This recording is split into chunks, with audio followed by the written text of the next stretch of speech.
C'est l'histoire d'un héritage qui tourne mal, au point de ruiner tous les liens familiaux. Il y a quelques mois, Carole a eu la douleur de perdre son père, quelques années après avoir perdu sa mère. Les parents ont laissé pour seul héritage cette maison familiale en banlieue parisienne, là où Carole a été élevée avec sa sœur. Voilà, c'est là. Moi, c'est la limite que je ne peux pas franchir. Là. Voilà, c'est la maison de mes parents. Et moi, je dois m'arrêter là. C'est la maison dans laquelle vous avez grandi? Oui, oui. Ça fait mal. Ça fait mal. Et donc aujourd'hui, ouais, vous ne pouvez plus aller dans la maison qui vous appartient? Non, pour avant, je me moitié. serais arrêtée pour prendre un café. Maintenant, c'est fini. Voilà. Elles sont deux sœurs, et comme le veut la loi, chacune a hérité de la moitié de la maison.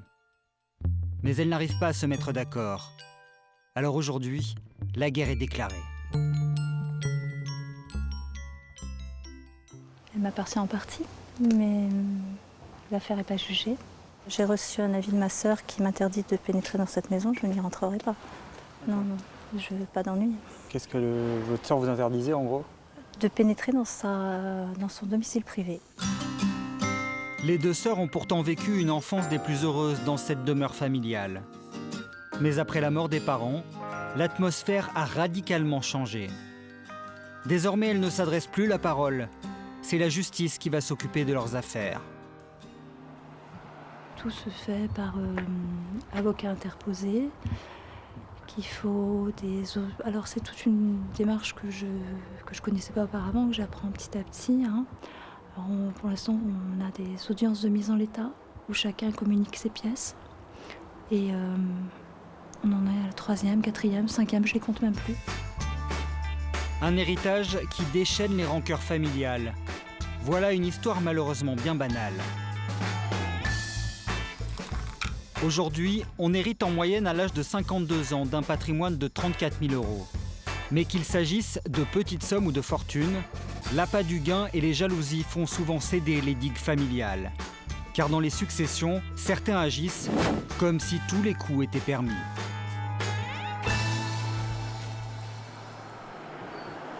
Dans la famille de Carole, c'est donc l'héritage d'une simple petite maison qui cristallise les tensions. En attendant de toucher un jour sa part, Carole vit ici seule, dans cet immeuble modeste de la banlieue parisienne. Après la mort de ses parents, sa sœur est la seule famille qui lui reste. Mais le temps du bonheur entre sœurs semble bien loin. Bon, ben là, on rigolait, hein. Alors, elle fait un peu l'idiote sur la photo, mais en même temps, j'ai plus grand-chose. Donc voilà, c'est ce qui me reste. C'était une jolie photo de ma tante aussi. Aujourd'hui, vous rigolez plus trop? Non, ça rigole beaucoup moins là. Ouais. À 44 ans, Carole élève seule sa fille unique. Assistante pédagogique dans une école, elle gagne 1 200 € par mois. L'héritage serait donc le bienvenu pour améliorer son quotidien. Pour le moment, elle n'a rien touché. Elle aimerait donc soit que sa sœur lui paye sa part, soit au moins pouvoir profiter de la maison. Mais il y a quelques semaines, elle a reçu un courrier de sa sœur qui l'a bien refroidi. Alors, je suis allée la voir pour savoir ce qu'elle comptait faire pour la maison. Et puis j'ai reçu ça par lettre recommandée. Alors ça c'est... Là j'ai pris une claque. Hein. Je t'indique que si tu t'avisais avec ta fille ou avec d'autres personnes d'entrer de quelque façon que ce soit dans la maison, alors allons-y, par effraction, par menace, intimidation ou autre, je déposerai plainte pour violation de domicile. Et quand vous lisez ça, vous dites... moi, j'y retourne plus. Hein.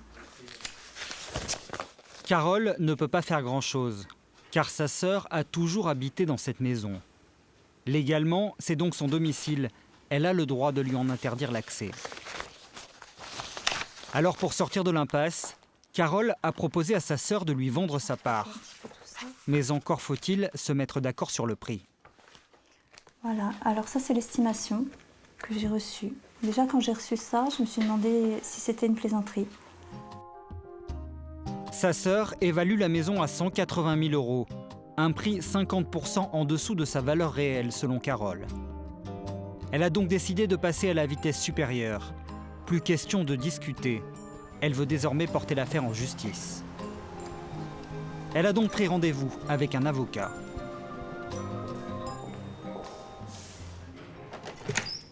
Bonjour maître. Vous allez bien? Oui. Il lui conseille de contester l'évaluation de la maison et de demander une autre expertise.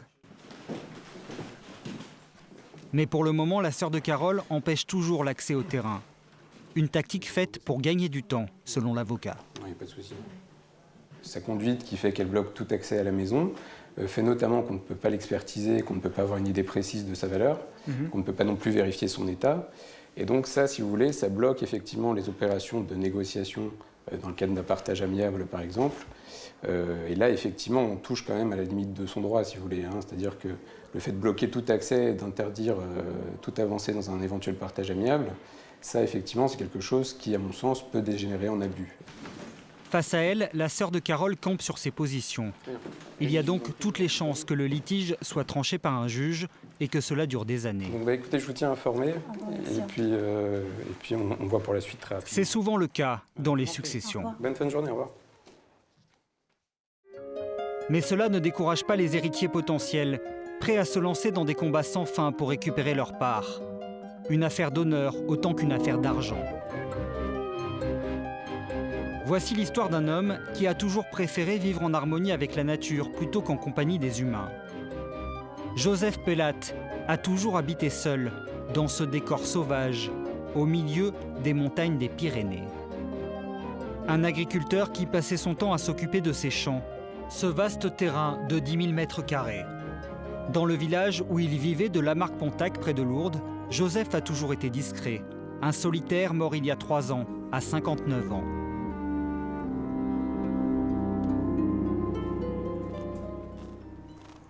Et il y a une dame qui pensait bien hériter de Joseph. Maïté Lacoste, sa cousine. Elle vivait juste à côté de chez lui et lui rendait visite régulièrement. La maison, elle est où? Là. Le toit qu'on voit là qui vient d'être refait. Maïté, c'était dans le village la seule famille de Joseph. Alors lorsqu'il est mort, elle a logiquement pensé que ses biens lui reviendraient. Il y avait en jeu cette ferme et ce terrain. Alors c'est tout ça. Là c'est un... le bornage qu'a fait le géomètre. Un terrain convoité par des promoteurs afin d'y construire un lotissement, ce qui pourrait rapporter plusieurs centaines de milliers d'euros. Mais Maïté, elle, ne verra jamais la couleur de cet argent. Ça fait 600 000 euros. 100 euros le mètre carré. Il y a 10 000 mètres carrés de terrain constructible. Et c'est 600 000 euros qui vous passent sous le nez? Oui. Oui, tu payes. Parce que c'est Car contre toute attente, la cousine a été évincée de l'héritage. Elle ne touchera rien. Une situation qu'elle et ses proches ont beaucoup de mal à digérer aujourd'hui. Il est inscrit au fichier des testaments. Tu vois, le notaire raconte des salades dans le dernier paragraphe. Mais oui, elle raconte des salades depuis toujours. Elle raconte Il y a quelques mois, c'est en recevant un courrier lapidaire du notaire que Maïté a été informée. Quelqu'un d'autre allait finalement hériter à sa place. Elle nous a écarté l'héritage comme ça. Généralement, c'est les enfants. Une lettre. Sans preuve, sans rien du tout. Vous êtes écarté. Ils ne s'excusent même pas, quoi. Je reviens vers vous dans le cadre du dossier en référence, machin. Les recherches ont permis de retrouver des parents du 3e degré collatéraux privilégiés. Vous-même et vos frères cousins germains du défunt êtes hérités au 4e degré collatéraux ordinaires. Par conséquent, la succession étant dévolue au degré le plus proche, vous êtes ainsi écarté de cette succession. Voilà. Je ne l'ai jamais vu. C'est le problème. Je ne l'ai jamais vu, je ne sais pas qui c'est. Il n'est jamais apparu. Maïté semble étonnée. Pourtant, dans le village, beaucoup de gens se doutaient que la mère de Joseph, le défunt, avait eu un autre enfant, comme nous le confirme cette voisine.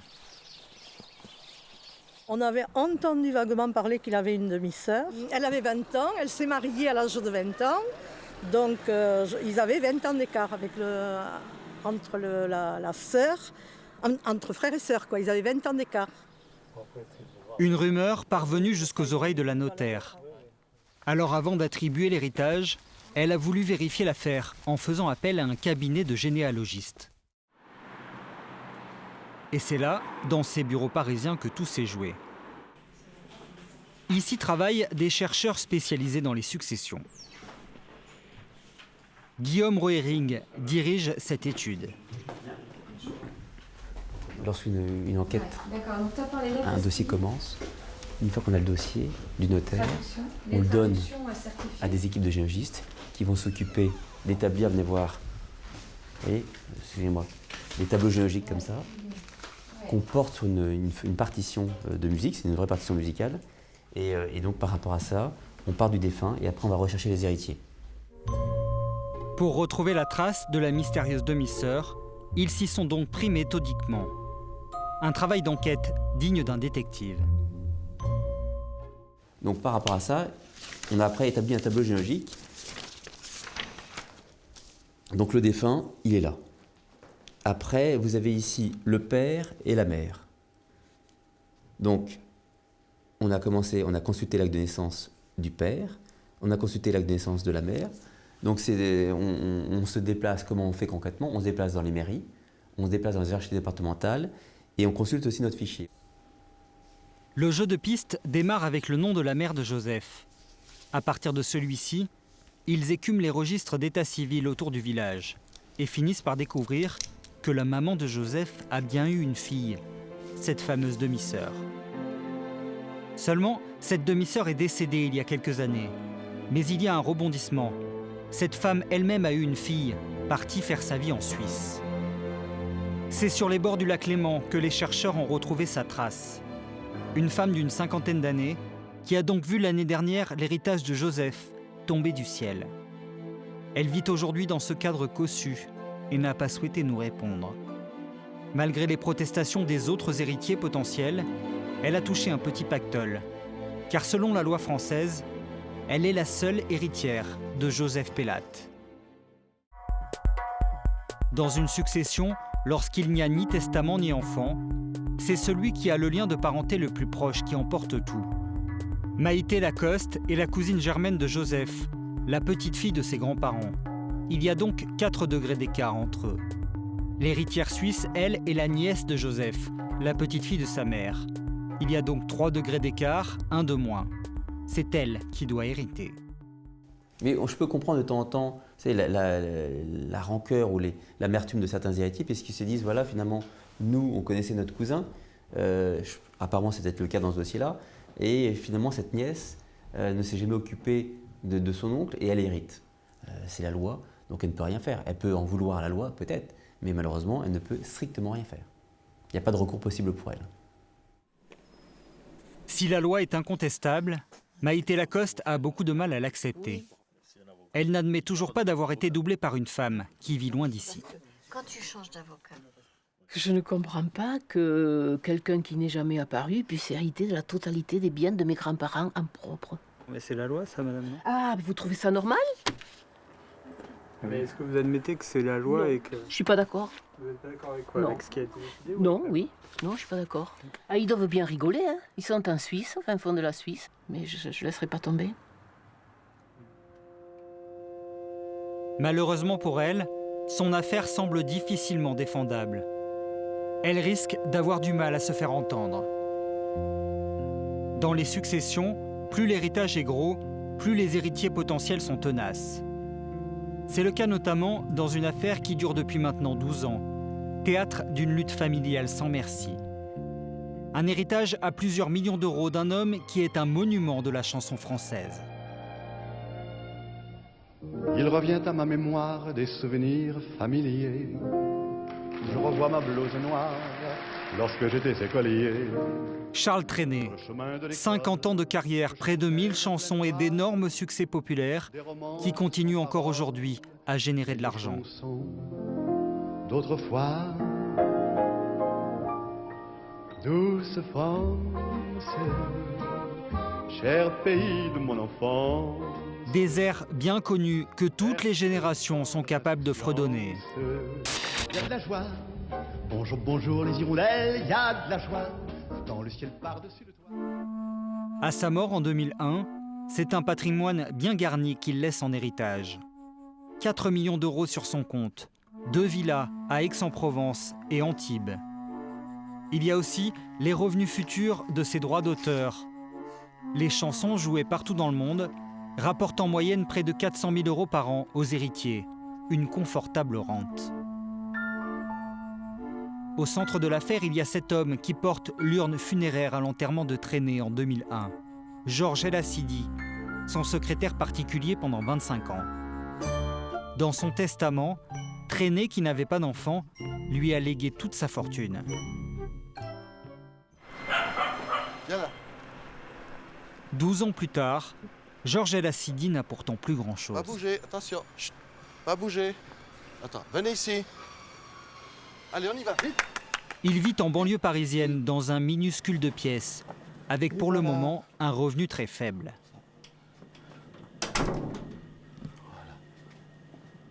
Ben, je vis du RSA. La petite maison où je suis, qui n'est pas dans la prairie, eh bien, m'est prêtée par une amie très proche. Bon, faut pas désespérer. Moi, je vis d'espoir, mais je suis un battant. De sa vie d'avant, il ne lui reste que les photos qui tapissent son mur. Témoignage d'un passé faste où Georges El Assidi fréquentait les stars du showbiz. Là, à la SACEM, regardez, avec mes deux grands Charles. Charles Aznavour. Moi, je l'appelle Charles Aznavour, parce que c'est vraiment quelqu'un d'extraordinaire. Là encore, avec Chantal. Chantal qui? Goya. Il y a surtout un précieux document que l'héritier conserve dans ses tiroirs. Le testament écrit par Charles Trenet quelques mois avant sa mort. Le 29 décembre 1999, par ce testament formel irréfragable, donc c'est bien ce que ça veut dire, je lègue la totalité de mes biens à M. Georges El Assidi, né à Paris le 3 août 1960, c'est-à-dire donc la villa d'Antibes, le mobilier, ses tableaux peints par lui-même. Après la totalité des fonds, voilà. La fortune de Charles Trenet lui reviendrait donc de droit, car selon la loi, lorsqu'une personne sans enfant a rédigé un testament au profit de quelqu'un, les frères, sœurs, cousins ou tout autre membre de la famille sont exclus de la succession. Mais dans cette histoire, cela ne va pas suffire à calmer les ardeurs de certains. À sa mort, Charles Trenet n'a que 2 descendants proches encore vivants. Lucienne Trenet, sa demi-sœur, et Wulfran Trenet, son neveu. Pendant 5 ans, personne ne conteste l'héritage. Au contraire, dans ce reportage de 2002, Lucienne semble bien heureuse du choix fait par son frère. Georges a fait pour mon frère, on ne peut pas dire tout ce qu'il a fait, ça a été... Bah, j'ai rien fait, il a fait les choses naturelles, c'est tout. Georges, oui. Tu l'as assisté entièrement, et oui. Tu t'es occupé de lui, comme on s'occupe d'un enfant, parce qu'il faut dire que les derniers temps, bon... Ah oui, un petit poutou. Oui. Tu en as failli s'en mettre en compte. C'est bisous. Mais c'est en 2006 que les ennuis vont commencer. El Assidi est contacté par un homme d'affaires, Maurice Cardine. Il signe avec lui un contrat qui change tout. À Cardine, les droits d'auteur et leur gestion. À El Assidi, une rente annuelle de plusieurs centaines de milliers d'euros. L'héritier ne verra selon lui jamais la couleur de cet argent. Et les ennuis vont s'accumuler, la famille s'y met. Lucienne Trenet conteste l'héritage. Alors qu'elle n'a rien dit pendant toutes ces années, la demi-sœur change d'attitude. Aujourd'hui, elle ne veut plus parler à la presse.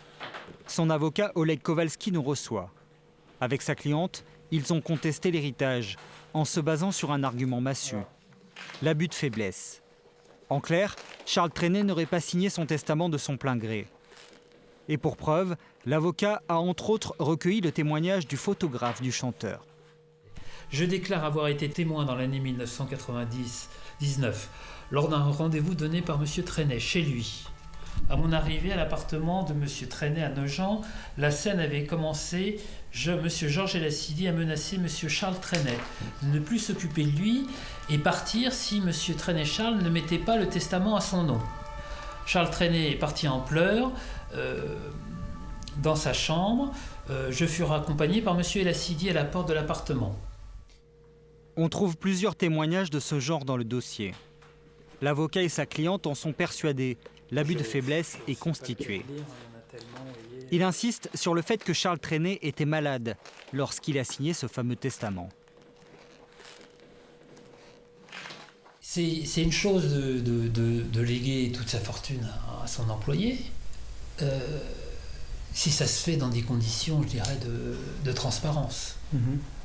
Là, malheureusement, c'est pas très transparent, puisque ça se fait 1 an quasiment avant le décès, au moment où je suis malade. Donc il est vraiment très diminué, et là, je dirais que toute sa volonté n'est pas totalement libre quand il fait ce testament.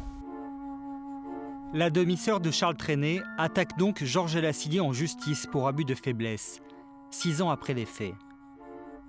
Elle n'est pas la seule. Au même moment, le neveu Vulfran se met lui aussi à réclamer sa part et se joint à la plainte. La succession tourne à la foire d'empoigne familiale et va se jouer devant les tribunaux. Au mois de mars dernier, après 6 ans de procédure, Lucienne et Vulfran Trenet sont déboutés. La cour d'appel rejette l'abus de faiblesse.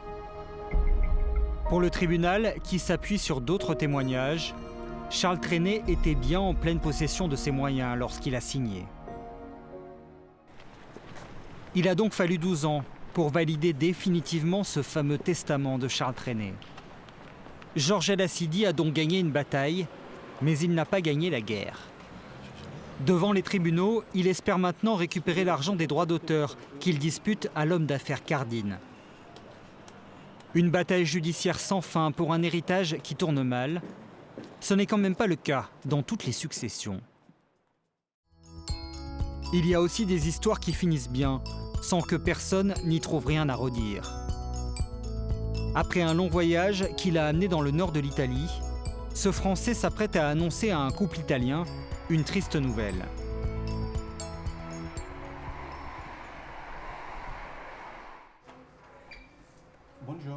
Bonjour, vous êtes Monsieur Romano? Oui, c'est moi. Oui, bonjour, je suis français. Je viens vous voir car j'ai été mandaté par un notaire. Je viens ici concernant la succession d'Irène. Votre cousine, elle habitait en France. Elle est malheureusement décédée il y a quelques mois et je suis mandaté pour m'occuper de la succession. Écoutez, je ne sais pas trop quoi vous dire. Entrez. Merci, merci. Le Français Nono Fernandez est en fait un généalogiste.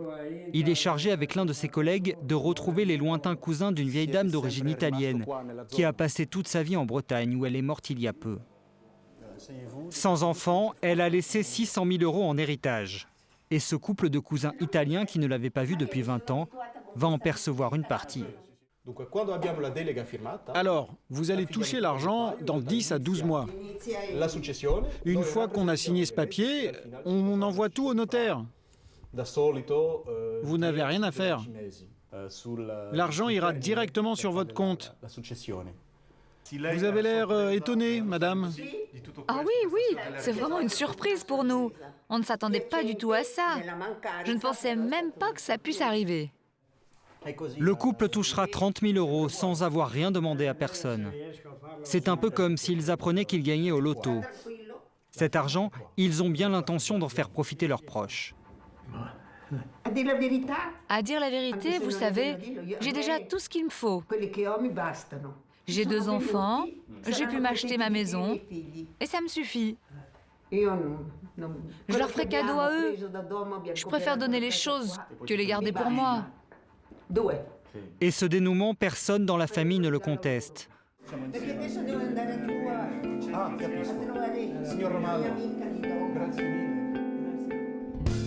Un cas d'entente cordiale pas si courant, car un Français sur 5 avoue s'être déjà disputé pour une succession.